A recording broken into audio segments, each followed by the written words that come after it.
What is up, freaks? It's your boy Marty Bent back in the studio. Beautiful Monday afternoon now here in Texas, in Austin, Texas. I'm sitting down with Jaime, the storefront guy, to dive into a topic that we've hit on a few times throughout the years here, but I'm very excited to hit on it again today because this is just one that fascinates me. This is the concept of urban development and how we build small, strong towns. And Jaime, what you're doing with your storefront design to bring beautiful aesthetics that turn into higher revenue for companies, I think is super interesting. So thank you for joining us today. Thank you. It's a great pleasure to be here. Oh, well, let's jump into it. We were just talking about like revenue per square foot. We were essentially recording a podcast before we hit record, as typically happens with these shows. But we were talking about Chuck Marone's Strong Towns and the concept of revenue per square foot and how it's a bit counterintuitive. You'd think big box stores like Walmart would be much more profitable, but it turns out the small business is actually has an advantage in terms of revenue per square foot because of what they're able to do in terms of utilization of their space and turning that into profits. Yeah, and the genesis of the whole thing is zoning, right? So you have these incredibly huge areas where the WalMarts and different big box stores are located in the suburbs or in the may not even be in the suburbs, maybe within the city limits, and they get all sorts of subsidies and gifts and tax breaks and things that are even compounding more than the cost per square foot, which is it's staggering when you think of it.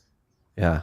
And so how did you get into this whole area of urban development and specifically helping small businesses create aesthetic experiences that will drive foot traffic and therefore revenue? Yeah, so I'm a trained architect. I'm a non-practicing architect, but trained as one. And I had a terribly long academic career for like 11 years. And eventually I went into urban development. And I was working with very small towns in the coast and the jungle back home in Ecuador, where I'm from. And my family eventually opened a small business, and I got very deep into it to design it, to understand how it works and how the workings of the small business would manifest in the design. And it just started being an interest of mine. And then about 5 years ago, I moved to the US, and of course, I came and didn't have a job and said, okay, I'm going to create my own job. And I thought, what can I do? What can I teach? And turns out that the knowledge about storefronts and how to design very appropriate places for small businesses was an interesting skill. So I just went head on into it. Wrote a book about storefront design, and that's been my practice for the past 4 years, more or less. So what are the basics of your design approaches when it comes to helping a small business create more foot traffic? Like what are maybe a good place to start is like what do small businesses typically do wrong? What are they overlooking, and how can a properly designed storefront drive revenues? I guess the first thing that is not overlooked, but it's looked at too much, maybe, is that we need money to have an amazing storefront. My whole idea is that the knowledge that the merchants and the makers and the business owners have about their business, about their tribe, about their community, about their context, the neighborhood, that's going to be enough knowledge for them to translate into a fantastic storefront design. And my thing is providing them with the tools. So it's essentially a set of tools that they can use themselves to create their own designs. I am there if they want me to, but I trust their knowledge to be able to do it themselves. So that's, I guess, the main thing. People see it as something you achieve with money, and I see it as something you achieve with passion for what you do when you just translate it. And so what are some of the low hanging fruits that small business owners can do to help? Because I was explaining to you, like my parents own a Yeah. coffee shop in a small town, and so whenever I see uh, things that you're posting. I'm always like sending it to my mom and dad. I'm like, hey, think of this, think of this. And they actually had an interesting thing in terms of like storefront aesthetics. There was a campaign in our town to get artists to do like stencil drawings on the windows to make them prettier and draw Uh-huh. people in, like good like landscape drawings that looked really cool and made it seem like you were supporting local artists in the community. That's probably one of the lowest hanging fruits. Just anything you can do to drive attention towards the window, towards the door, that is going to get you more people through the door, and that's a huge thing. The first huge thing that I recommend always is to look at your sidewalk, look at where you are, and bring a little bit of the store outside. Create a table that has, I don't know, books, publications, plants, a little bit gifts, sweets for the kids or whatever, that people can interact with your brand. And people interacting with the brand, it means you're building something much more than a transaction. You're building a community. You're putting something out there that people will relate to later without even needing to purchase something from you. So that creates a strong following base, that creates strong community. And having a strong community is what, for example, if government comes back and closes all the stores again, they will have their following, and the following will be eager to keep patronizing them in different ways. So that building that engagement in different ways than just a transaction, that's a good one. Yeah, that's an interesting topic you bring up, is the forced lockdowns of all these small businesses. What was your perspective on that, and having a sort of finger on the pulse of small business industry? What did you see in terms of the effect that the lockdowns had on these small businesses? So it was absolutely devastating for the for the morale, I guess, of local businesses to see Target and Walmart open. I don't know if I can say the names of the stores in your show. Ha, Yeah, you Target can. and Walmart's open, yeah, and as essential businesses, and mom and pop convenience stores closed as non-essential businesses. It was super hard on them, and the morale, they were really hit. It was a low blow, and so they were trying to they were looking at a very very long tunnel of reopening, because we thought it was just going to be 2 weeks, and then the 2 weeks turned into 2 years. So I went in and designed a tool to help them reopen. And the whole idea was reconnect with your initial passion, your initial inspiration to open your business, and reopen it as something stronger. And think about different channels, think about how to build a community. So whenever something like this happens again, which may happen tomorrow, government may decide that non-essential businesses are being too tough on the environment or the climate, and then closes up again. So they need to have other channels of communication, and they need to have open channels and free channels of communication with their customers, so they can keep selling. So that was the thing that struck me as saddest, was the morale that was hit really really hard. And of course they had to put all their attention and energy in compliance with all these loans, the PPP loans, and the reopening schemes, and of course still payroll and taxes and mortgages and all these things that are on the back office, I guess, so that giving them something for the front office that they could look at, giving them something that their customers could relate to, and be happy while relating to, that was a big light at the end of the tunnel. Yeah, it was really messed up that the It was. government sort of picked favorites and allowed those big box stores to stay open, and really, I mean, large number of small businesses were forced to shut down throughout all this. And I think the discarding of small businesses, particularly, which is the backbone of the American economy, is the It the, is. the entrepreneur in a local town, supporting their community, like giving it Yeah. life. Like how imperative are small businesses to a well functioning society, in your opinion? Especially in smaller towns, they are what happens in small towns, because the communities, the local economy is going to be modest. It's not going to be, New York City type of economy of billions and trillions of dollars. It's going to be a modest economy. So having these modest businesses that are working honestly to really bake a few cakes, I don't know, fix a few pipes and things like that, those are the real businesses that are the backbones of the community. So it's very important that we allow them to stay open, which is very different than helping them be open, right? So on the one hand, we are giving them all sorts of facilities and earmarking money in Congress for huge grants for small businesses, and on the other hand, we're saying, okay, you can only open your business if it has a space minimum of 5,000 square feet, and you go to the town and you're looking for something because your operation would be your budget and your operation can function in 600 square feet, but then the minimum of the town is 2,500.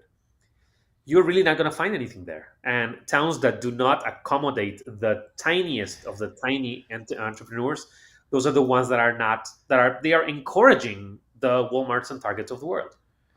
So, I mean, you mentioned zoning earlier. Is that what comes into this? Is zoning and sort of the specs that local government forces on? It does. It does. I think it's a. I think most of the decline and struggle that we have in local economies in this country is because of regulation. It's because we have regulated ourselves to death, and we have looked at times of incredible creation of wealth, like the 50s. Rust Belt towns, now Rust Belts, then super wealthy towns that have these amazing industries that were growing exponentially.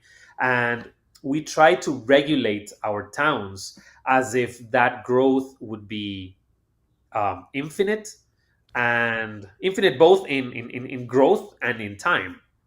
So I mean, right now, things stop working as the way we want, and factories move out, jobs are lost, and the regulatory frameworks of those economies are created to support the Firestone factory, created to support the GM factory. If the GM factory moves to China, we are left with these incredibly heavy, burdensome packages of regulations that any small town, any small business that wants to move into town to start can't, because the regulation is made for a giant, Yeah. or and by the giant, which is even worse. No, and it's especially like like putting it in the context of all these large factories that America thrived on 70 years ago, and pushing that overseas, like which Bitcoiners would argue is driven by Triffin's dilemma, where you take us off the gold standard and you try to make the U.S. the reserve currency of the world. The best way to do that is to shift your manufacturing overseas to compound that, what I would deem to be a mistake, with another regulatory mistake, which is just keeping the same regulations and forcing it on small businesses, is incredibly asinine. It seems like America, certainly more recently, but slowly but surely over the last 50, 60 years, has just been shooting the longevity of the country, the vitality of the country in the long run in the foot. Correct, because I think it's all about what's the generational exchange. I guess we can say that, right? So businesses that reach some sort of maturity and are big, but they are not gigantic, and workers from those businesses can create some offshoots, and those offshoots start, to become wealthier and become richer and become bigger, and things start growing gently, right? And accommodating more people and accommodating new ideas and accommodating things that are not necessarily trying to replace what came before, but build up on what came before. And so if we switch everything and just look at the how to manage bigness as opposed to how to motivate smallness to grow big, that is when we start losing the track. And it's very hard. It's very hard to see that most opportunities start in big places, and the small places really are struggling and are declining day by day, and there's no interest on investing in these places. And even when government tries to invest in these places, it ends up being misallocation of resources, because any decision that government can make, any plan that government can make, if there is not a very strong following of different individuals with different motivations and different interests that take on this and build up from this, nothing will happen. Eventually, money will run out, and the investments will stop, and nothing will have happened. Yeah. So, if you had a magic wand, what would your prescription be to this over regulatory problem? Is it as simple as like stop regulating, just throw out all the zoning regulations and let the market figure it out, or is there, again, going back to low hanging fruit, like are there things that small towns can begin doing in a very straightforward fashion that would create a condition where these small businesses can begin to thrive? Correct. So I guess, I mean, if you follow my Twitter account, you'll probably have found a few tweets that say dump the zoning code. But I don't think it's that easy to just get rid of an entire regulatory framework that a city has been functioning in. But because it entails changing the entire structure of government and changing, and those types of hard changes end up being very burdensome on families and small businesses, and we don't want that. So I guess small things that they could do is, for example, eliminate parking requirements, um, give some sort of, or look at the strong towns idea of revenue per square foot, and create policy looking at that revenue per square foot, and thinking that a little coffee shop in the middle of downtown paying more per square feet than a huge Walmart in the edge of town is not only unjust, but it is not conducive to a startup economy, not conducive to an economy that is motivating new ideas to come to town and start building up in town. So one thing that I would do is, for example, I would defer property taxes literally to zero if there are makers, craftsmen, artisans that are coming into town and creating live workspaces in Main Street. So, what That is could be how would live you define a live workspace? Yeah. Live workspace is essentially a small commercial space downstairs that can be a manufacturing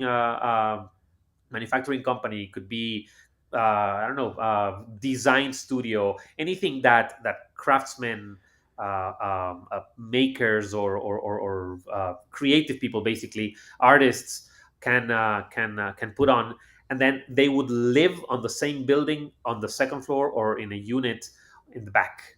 So this is it's a small building that accommodates living spaces and commercial spaces for the people living in those quarters. So those are usually things that, number one, they have allowed economies that are coming back from the brink of destruction to be able to start very small outfits that are operated by the owner in a very, very modest way, and can eventually grow. And I'm thinking of two examples. Number one is Vilnius in Lithuania.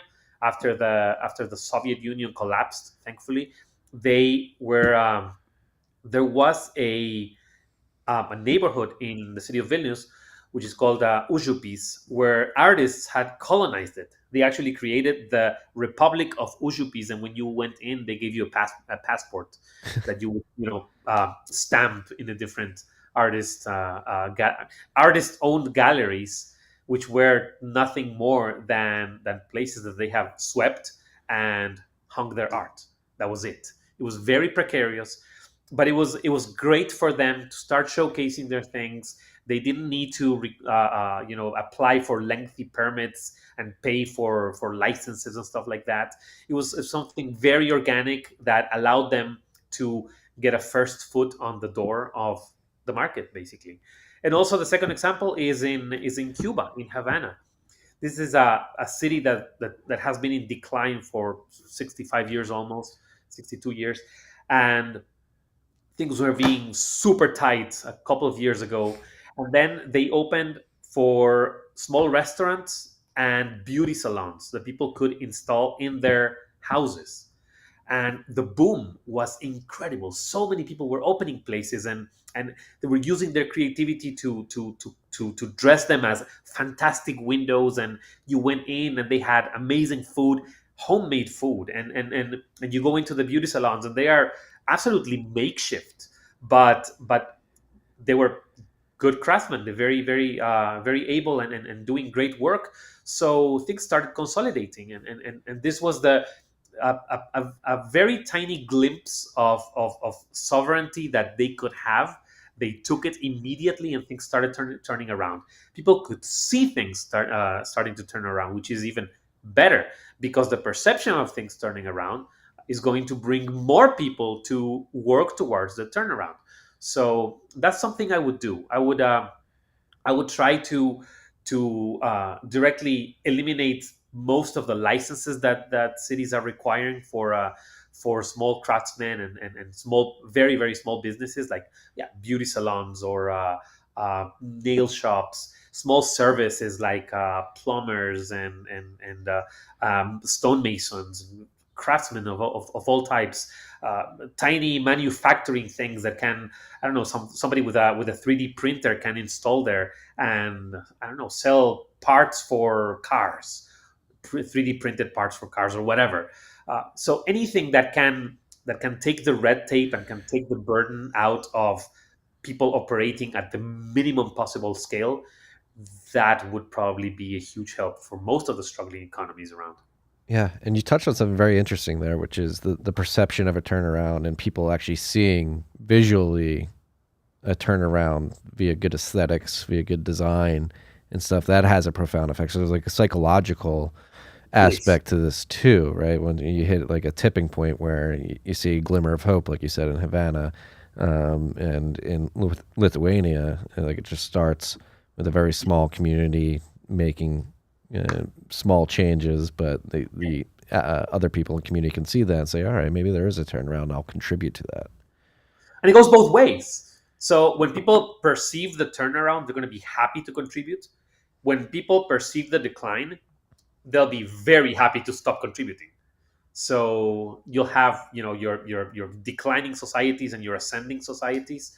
I think Balaji Srinivasan mentions this a lot: the ascending and descending societies.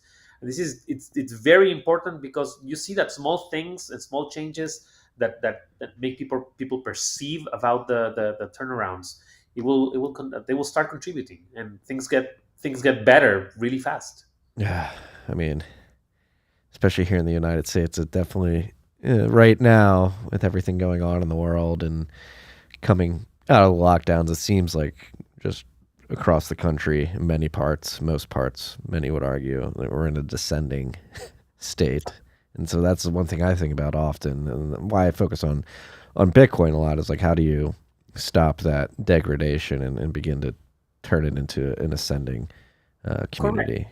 Correct. And I am a strong believer that, especially for these struggling economies, thinking about sound money, thinking about the everything that's entailed in a Bitcoin standard, the fact that you have to present proof of work, the fact that you cannot extend beyond what you actually can do and prove that you can do, it will teach a ton of lessons. And also the technology that's overlying these things. So, for example, right now, for merchants, I'm working with a town that has so few stores have e-commerce platforms, because it's very expensive for them to use credit cards, for example. And now you're thinking about Lightning Network, where they could have, transactions that are costing less than a cent, as opposed to 3, 4, or 5% that is being charged by the different payments options. I think it could be amazing and opened incredible doors of opportunities for small towns to start thinking about these things. Yeah. And so how, because that's why I love following you, because you're doing this really cool stuff on the urban development side of things, and then you're a Bitcoiner as well and have been for a while, and you're thinking about how to implement this into what you're doing in terms of helping small businesses and communities. And that's something that we've been beating the drum on here for quite some time, is like, well, it's nice that countries like El Salvador are making Bitcoin legal tender, and it's getting adoption by publicly traded companies. Like, if this is really going to succeed, it needs to be grassroots at the small local community level. And you are thinking not only how to build strong small communities and businesses, but how to implement a Bitcoin standard into those businesses. Exactly. I think it's a huge task. It's a huge task because you not only need to talk to them about the technology and how the technology can help, but also to the entire mindset that requires someone to adopt in order to understand these things. It's very if you think about it, it's not counterintuitive. The fiat standard is more counterintuitive, but since that's what we are, the Bitcoin standard starts to be counterintuitive, and it's hard to talk to people about it. I had an episode yesterday in which I offered to buy a beer to someone who has a very ample platform talking about urbanism and how to create better cities, and he was deriding, of course, as many people are deriding Bitcoin online. So I said, dude, I'll buy you a beer, and if I don't make sense by the time I'm done, I'll buy you a second beer. And his reply was, I don't drink beer, and I'm better off doing something else. So, and I'm thinking, okay, so we have a ton of urban activists who talk about helping small businesses and talk about helping struggling local economies and go super deep and put tremendous amount of work in creating documents that are uh, making diagnostics of this is what happened in this economy, this is what happened with this town, this is what we should do with this other town. And they are not looking, I guess, at the bigger picture of there are some things happening now which have not happened for probably 500 years. The convergence of things that we have now of external burdens and beliefs that I'm going to say some people are more passionate than others with beliefs, and the convergence of events and conditions, I guess, hasn't happened since probably 500 or 600 years ago. And right now we are at the verge of this incredible revolution. And I am an avid reader of Hoppe, and he wrote a little book called the A Brief History of Man. And one thing he says there is that most of the significant revolutions that man has had have not been technical revolutions, but they have been cognitive revolutions. So think about the agricultural revolution. If you read a standard book, it will say that the agricultural revolution came when man started, cultivating crops. The urban revolution started when man started building cities. And Hoppe comes and says, no, this is not when the revolution started.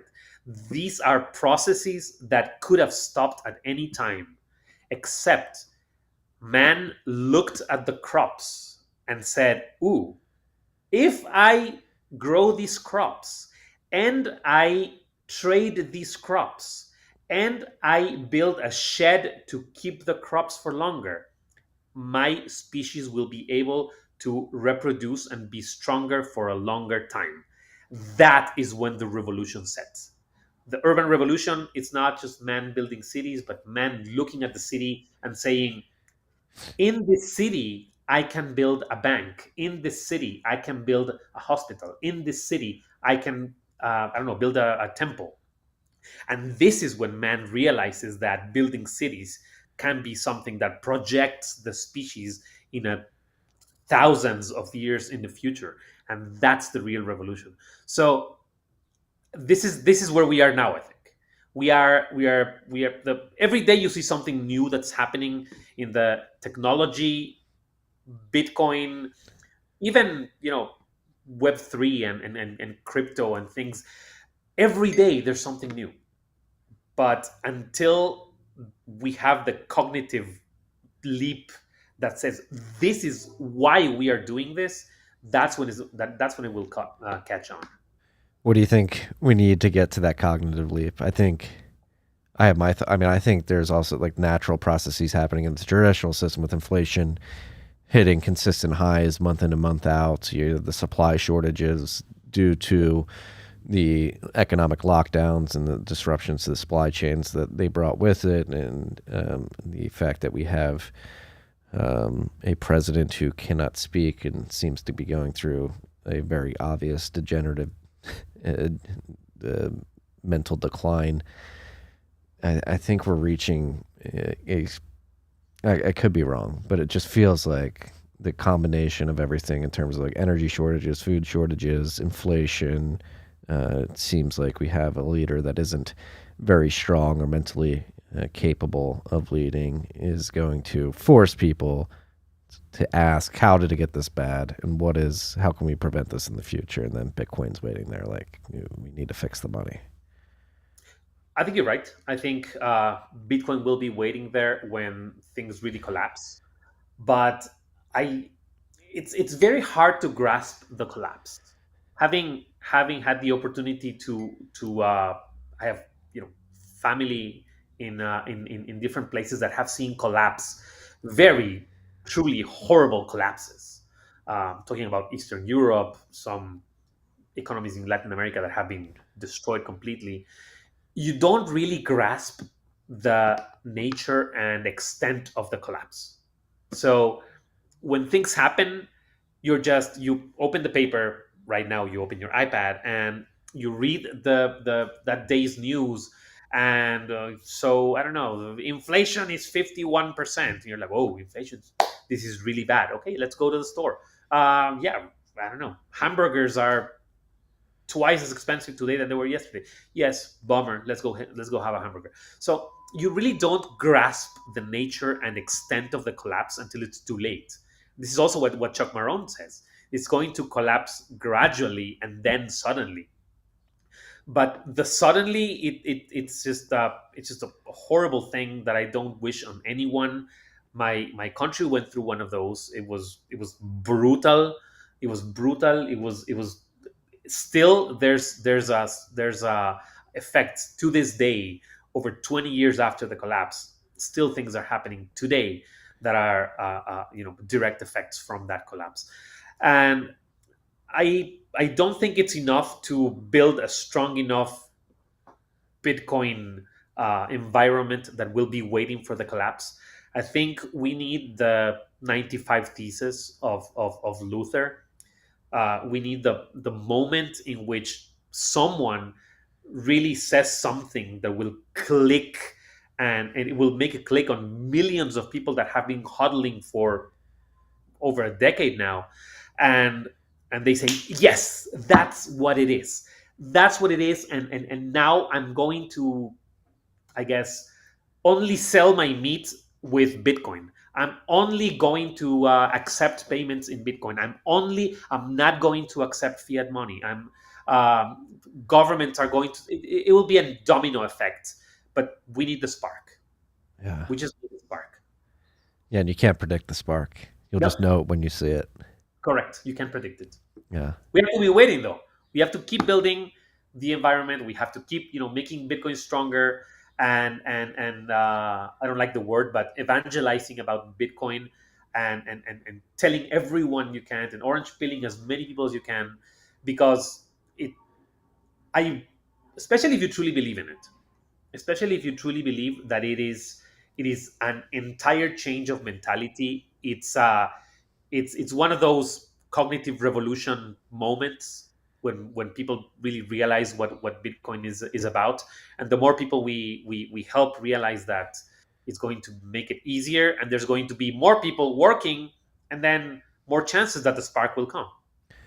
So how did you personally come to realize it? What was it for you? Well, for me was 2011. I purchased into Mount Gox, and then yeah. So I think it was like $100 a pop, which would have been fantastic these days. But anyway, um, so I'm gonna say I lost like $1,000. I'm not gonna say I lost like $3 million, but so it's a slow realization when, not because of Bitcoin. Interestingly, it's not because of Bitcoin, but because, I guess, of studying economics. I have a very good friend and mentor who he's younger than I am, a little bit younger than I am, but he's a good friend and mentor, and he is a very staunch Austrian economist. Hmm. And so getting to read things that he feeds me, and getting to realize things, not because he's saying these things, but along the readings that I get to do, uh, it it was a slow thing that, I guess, from probably from 2010 to 2014, it was all about changing opinions, and moving up and down on the scale of, I guess, going from the left to the center to the right to everywhere, and then say, "Ooh, it's none of these things. It's none of these things," and it's all about common sense. It's all about freedom. It's all about letting people do their thing, and not raising an army to force them to do my thing.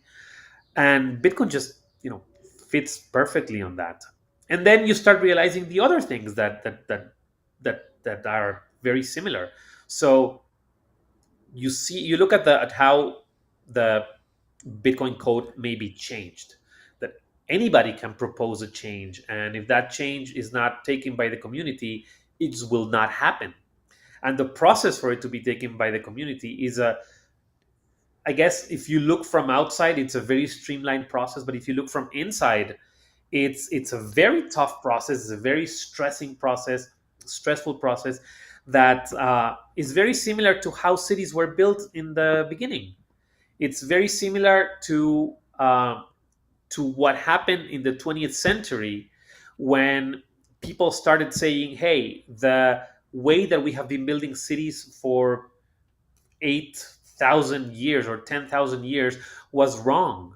We have to build cities like this guy is saying." With the economy, the same thing happened. What was The this? way What was that particular? What was that it was, change in city design? the city design change was modernism. There's a document called the Charter of Athens, which is a document that an architect called Le Corbusier produced while in a cruise from, I think it was from Marseille to Athens. He brought a few of his modern architect friends, and this was a trend that was going up. But modernism at that time was still retaining all the human part of architecture. So yes, it was based on industry, it was based on innovation, it was based on things that were changing and happening at the time, but still it was very human centered, right? So there comes this guy who gets together with his band of friends and takes a cruise, and writes this new book saying everything that came before was wrong, and we need to build these types of buildings and these types of cities.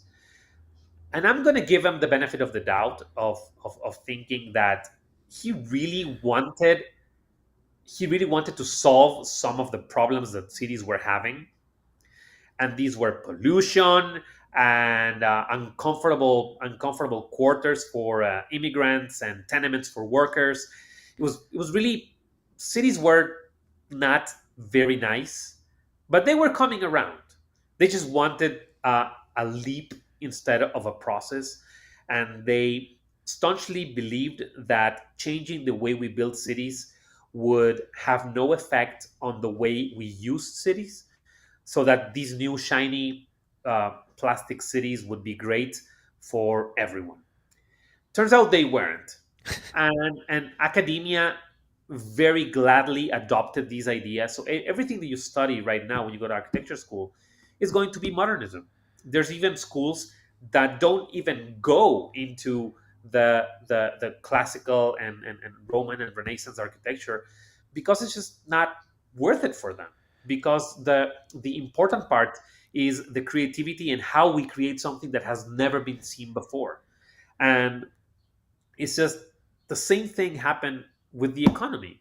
We are going to create something that has never been seen before, that can be managed from a central bank, from a guy in a suit sitting somewhere in a dark office on top of a penthouse looking overlooking the city, and he has a lever that he pulls and things happen, as he pulls the lever. And nutrition is the same. If you look at how we are fed at this time, what is allowed, what is not allowed, what is pushed, what is recommended, what is not recommended, what is forbidden even. It's the same. It's the same thing. So look at almost any area of human action at this point, and starting after World War I, we moved into this centrally planned, expert based standard in which someone knows better and that someone's going to tell me what to do. So disregard the way we've been building cities for 8,000 years. This is a better way. Even though when you build those cities, you are effectively destroying small businesses, you're effectively destroying the tinier moving parts of the economy that are the actual supporting parts of the economy, and you're just obliterating all sorts of tiny components that cities should have and must have to be able to keep growing. So, I mean, if you have slime mold and you see the slime mold growing and you put the slime mold in a petri dish and you just keep the petri dish, the slime mold will grow to a point and no more, because it's confined. And this is what we have done to cities. And yes, I am comparing cities to slime mold because it's the same. If you look at experiments that they have done, a fantastic book by Stephen Johnson called Emergence, where he compares cities to ant colonies and slime mold, and it's super interesting. And then they made an experiment in Japan where they let the slime mold grow and find the best routes for trains in the Tokyo region. And really, the slime mold came to the same conclusions as the best Japanese engineers, which is super interesting. So it's not that slime mold is as intelligent as we are, but that we don't need to be any more intelligent than slime mold to be able to create fantastic places and fantastic cities. So there comes the experts that say, no, no, no, no, no, this is not the way we should do this. There is a new way, and I will give you a very shiny, very bright, very beautiful new city that you will be happy on. But turns out this is absolutely arbitrary and is not following a normal human continuum of evolution, and it's just horrible. It's just horrible. That's terrible. No, so it seems like every practice, every domain has its canes, coming from Yes, yes, absolutely. and man, like, so when it comes to, like, aha moment, like a cognitive change, just like, again, it's something I try to do here on this podcast and the newsletter, is just try to put it in like a one sentence what you just described. What is the problem with architecture, urban design, food, money? It is central planners trying to control emergent systems. Like, we just need to get the idea and embed the idea that complex systems are emergent. It can never be micromanaged in a top-down fashion with long-term success. And just get the idea of central planning out of the minds of the masses. Like, you just notice that these systems are complex systems due to their nature. At the end of the day, human interaction is very similar to slime mold in terms of how it plays out, if it's going to be allowed to play out. And you can't control that at the end of the day, Yeah, unless if you want good results. correct. And I think that the convergence will be interesting because things are slowly converging, and people will be forced, sadly, to acknowledge these things. So essentially, when the supply chain gets really problematic, and you are forced to go to the farmer to try to purchase meat and milk, and go to the, I don't know, just go to the source and try to, and have an urgent need to understand how it works, and that it's not something that the supermarket presses a button and, milk and eggs appear. So you'll be forced to understand these things. And then whenever there's the housing shortage gets really, really bad, and we look at so many beautiful structures, buildings that we have everywhere in the country that are just sitting there waiting for someone. And it's not like you do like this, and beautiful buildings start appearing. No, beautiful buildings take a long time and a lot of work, but they are just sitting there, and somebody will be forced to say, okay, my only chance is to go and fix that building myself, and my only chance is going to be ride a bike to the farm to purchase meat. And then suddenly the stonemason is going to say, yeah, I'll help you, but you can only pay me in Bitcoin.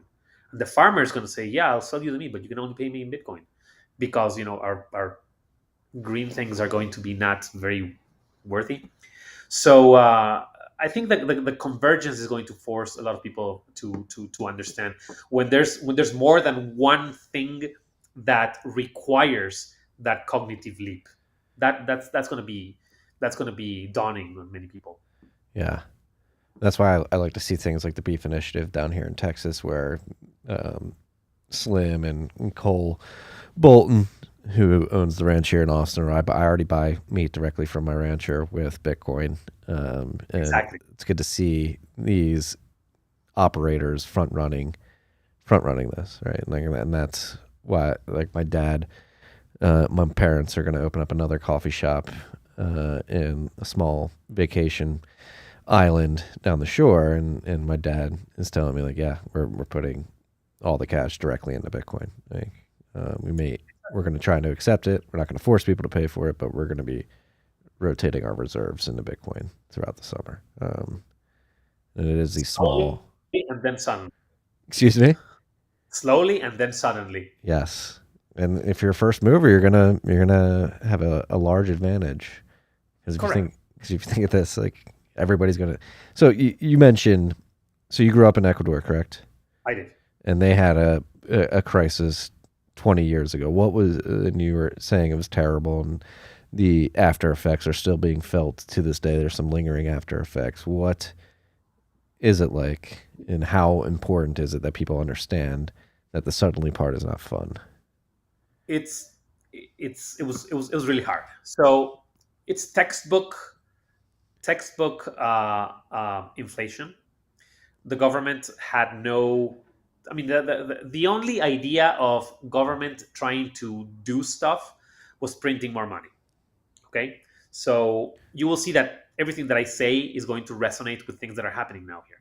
So the only thing that government could see itself doing was printing more money, and also growing in different programs, and the budget was growing. So they really needed to print more money. The exchange rate with the US dollar, when the first I remember, was a huge thing. It was a dark moment when it passed 99. At that point, sucres was the currency name, and became 100. So you stopped seeing two two numbers, 99, and you start seeing three numbers, 100. This is something devastating for the morale of the people. And that started just going up and up and up and up and up. And the only response of government was trying to help more. and government helping more means government printing more. And at some point, it was completely untenable. At some point, it got absolutely impossible to manage, and inflation just not inflation, but the price increase started to be uncontrollable, and it went from probably less than 1,000 sucres for $1 all the way up to 25,000 sucres for $1. And this was yes, and this was in the process of less than a year. Okay, so if you wanted to purchase a half-liter bottle of Coke, which was 50 sucres at some point, eventually that started to be 2,000, 2,500. And of course, wages could not keep up.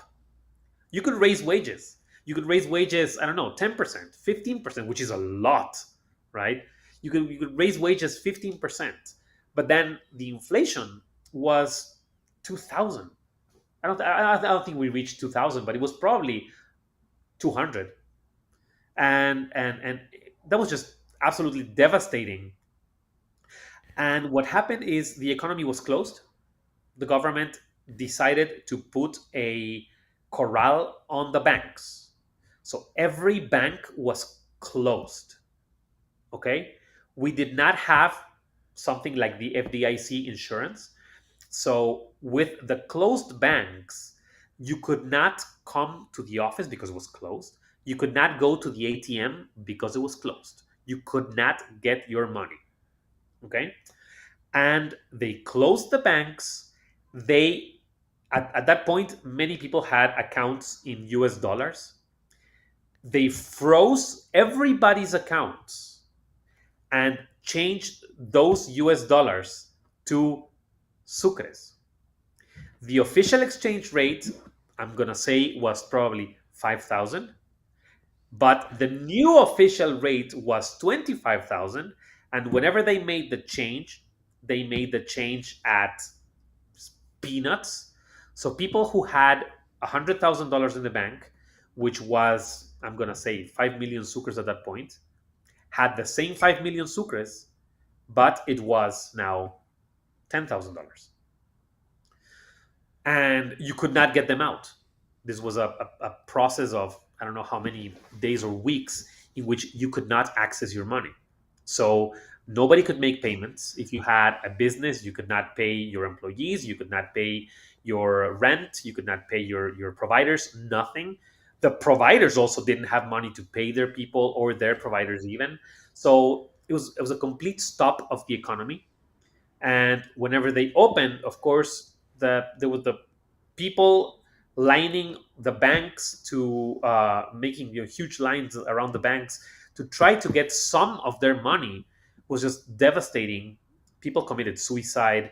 People died because there was the inability to access medical care because there was no money.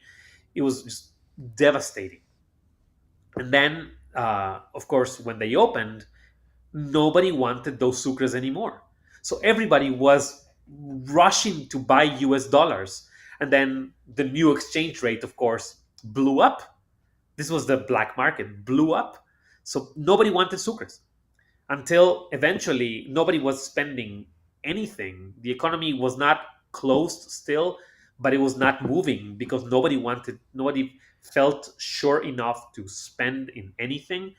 And the only resource that the government had was to basically shut the currency and exchange everything into US dollars.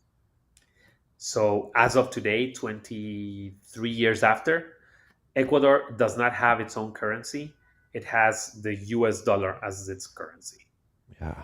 And so for 23 years, we've had inflation of 3% because the government cannot get more US dollars than the government can get. They cannot print any US dollars. So they only have what they have. That's it. They have what they have from taxes. They have what they have from petroleum sales because petroleum is nationalized. So that's what they have. That's it. They cannot spend a dime more. If they do, it's debt.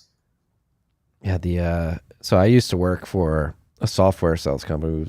I would sell developer telling me basically created remote teams based out of Quito and Guayaquil Oh, in Ecuador. And so like a lot of my coworkers were Ecuadorian, and they would tell me stories about like yep. the state of the country. And but it seemed like so this was like 2014, 2015.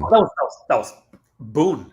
Yeah, so there was like a vibrant tech scene, right? Like the Super vibrant. Yeah, because petroleum was like $150, hmm and the government was getting all that money. This was in the space of 10 years. They got more money than the previous, I think, like 50 or 60 years. combined. So yeah, so they were able to do a lot of stuff. But then again, it was it was mostly government initiatives. So when the money ran out, there was no more money to keep feeding or fueling those initiatives, and there was no they didn't put any they didn't rely enough in the private sector that the private sector could take over and keep building. So right now it was hit pretty hard by the pandemic. Yeah. At the time, my coworkers weren't very fond of Correa as president. Probably not, but they were probably making a killing. Yeah. All of us were. No, it's fascinating. It's fascinating how much fucking up the money can fuck up a Oh society. yeah, absolutely, absolutely. I mean, my own family, my uncle sold a he's a cheesemaker. He was a cheesemaker. He sold his cheese factory, and he was unable to retrieve the money from the cheese factory because they basically he got, I don't know, maybe a tenth of the money. So he couldn't. He was keeping it to invest in something else. Couldn't do it. Yeah. So it was just devastating. I mean, this highlights the utility of Bitcoin in many aspects. It's scarce, 21 million. So your savings in terms of your share of the overall Bitcoin pie is never going to be debased. You actually control, if you control your keys, the bank's not going to be able to freeze your funds and not allow you to access them. Correct. And so I'd be interested to speak to in terms from the small business perspective, like what can holding business on the balance sheet allow small businesses in small towns to do? You just mentioned your uncle wanted to reinvest. I mean, imagine Yeah.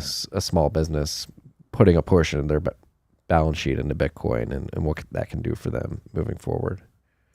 I think for the very small businesses, changing their balance sheets or at least some of the balance sheets, um, at this point, it's probably a risky operation just because we still are seeing a lot of volatility in terms of US dollars. If we look at the volatility of the US dollar, that's a different story. But at this point, you see the volatility next to the unit of account, which is the US dollars. So that's the thing. If the unit of account is not Bitcoin, then you will see too much volatility. And then small businesses that may need those funds soon for, I don't know, just making payments or supplying for their broken supply chains or whatever, it's probably in a different place. The way I see it is the technology that can help tremendously. Technology, especially with Lightning and payments and the way for small businesses to circumvent the high prices of banking and credit cards at this point. And then for the towns, for the small towns, and for the for local economies that may or may not be struggling, I think that's where the key lies. So I'm thinking I'm thinking bonds. So uh, some people believe enough in the changes that a town is doing to invest in a bond. This is a private Bitcoin bond, created by a local government or an agency. People invest in this bond against the return that the work that the town is doing will produce in the future. So towns will have to get really busy by showing proof of work. So you will need to put on the work to show that you are bringing people, that you are bringing businesses, that you are becoming this labor hub that will attract more people and will attract more innovative people that will create more things and will be able to lift the local economy to a certain point when local artists, for example, will be able to sell their art for much more than they are doing now. Local musicians will fill up arenas, unlike they are doing now. Local makers will have large operations, unlike the tiny garage operations that they have now. And if you invest in these bonds, the return that the town will have will be great, and the investors will be able to get some of that. So I see schemes that are, sometimes I see they are like shitcoin type of thing, and sometimes I see that they are much more, or they could be much more serious than they really are, like the city coins. Hmm. Uh, I try not to pay attention on the struggle of, you're either a shitcoin or you're promising Bitcoin yields or whatever, but the figure of a local Bitcoin, let's say local Bitcoin bond, that gets put out there for investors who believe in towns enough to put their money there and then collect when those towns turn around and grow.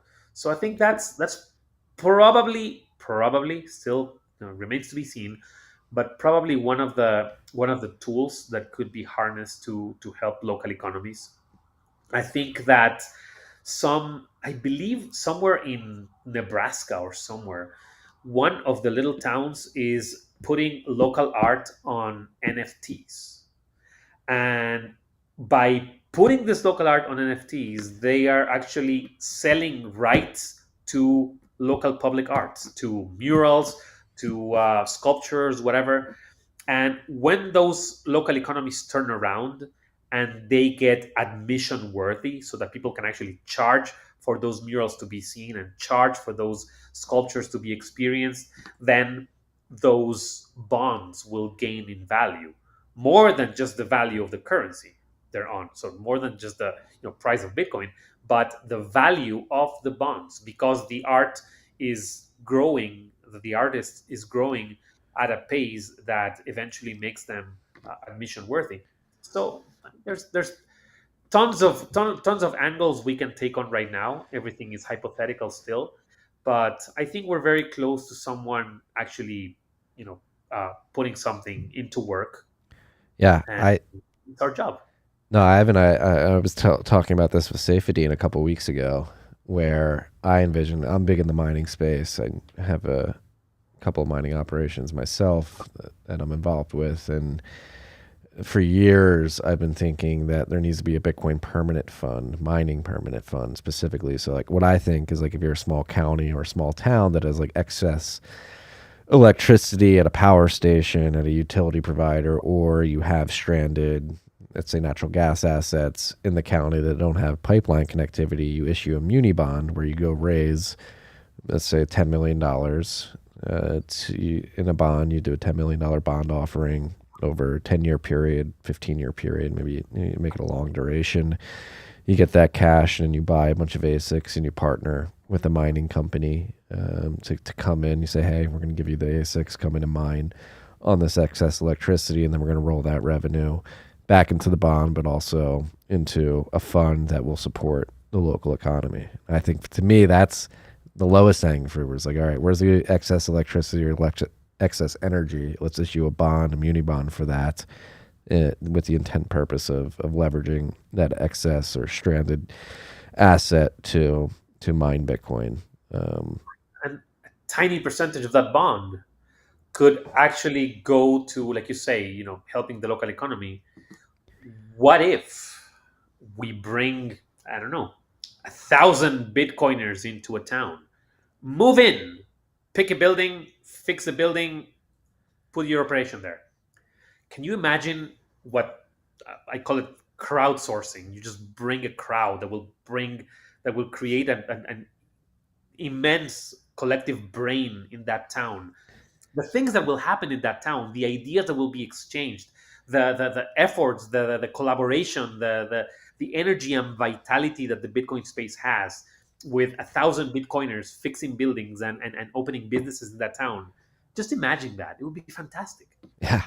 I mean, I feel like I'm getting a taste of it here in Austin, Texas. I mean, there's a lot of, it's more focused on people actually building like Bitcoin infrastructure instead of like small town infrastructure. But it does seem like great things are happening here just because you get a bunch of like-minded people together to work towards a common goal, which is helping people get to that moment where things flip and they're like, oh, I need to get Bitcoin.